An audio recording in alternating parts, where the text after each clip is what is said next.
बातमी नागपूरमधल्या आदिवासी विद्यार्थ्यांच्या आंदोलनासंदर्भातली। नागपूरमध्ये आदिवासी विद्यार्थ्यांचं आंदोलन सुरू आहे। विविध सरकारनं आतापर्यंत आमची फक्त वसतिगृहासाठीची वयोमर्यादा शिथिल करत त्या संदर्भातला GR रद्द करण्याची मागणी मान्य केली आहे। या मागणीसह या विविध 29 मागण्यांसाठी आंदोलन सुरू आहे। मुख्यमंत्र्यांनी आंदोलनाकडे लक्ष द्यावं अशी आंदोलक विद्यार्थ्यांनी साद घातली आहे।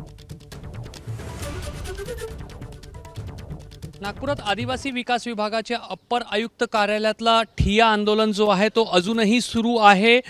काल पुण्यामध्ये आदिवासी विकास मंत्र्यांनी जाऊन त्या ठिकाणी आंदोलनावर बसलेल्या विद्यार्थ्यांशी चर्चा केली होती, मात्र अजूनही तोडगा जो आहे तो निघालेला नाही। कुठली मागणी मंजूर झाल्यानंतर तुमचं आंदोलन संपुष्टात येईल?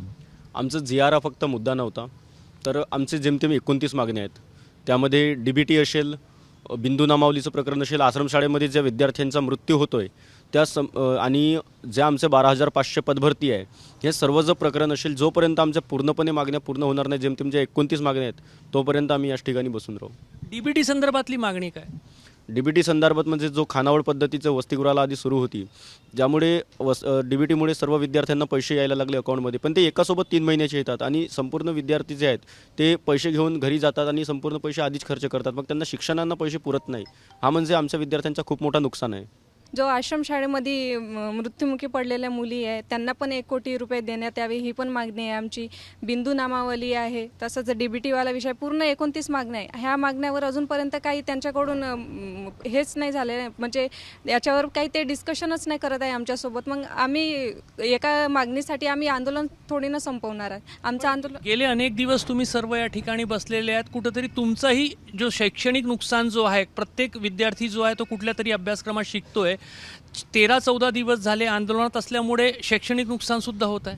शैक्षणिक नुकसान तर आमचं होतच आहे, याची आता काळजी आता मुख्यमंत्र्यांना किती आहे ते आता दिसूनच येत आहे आम्हाला।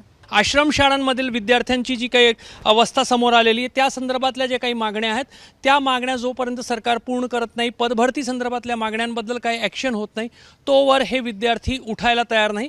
आणि 13 ऑगस्टपासून सुरू झालेला ठिय्या आंदोलन नागपूरच्या अप्पर आयुक्त कार्यालयात अजूनही सुरू आहे। कॅमेरामॅन अतुल हिरडेसह रजत वसिष्ठ, ABP माझा, नागपूर।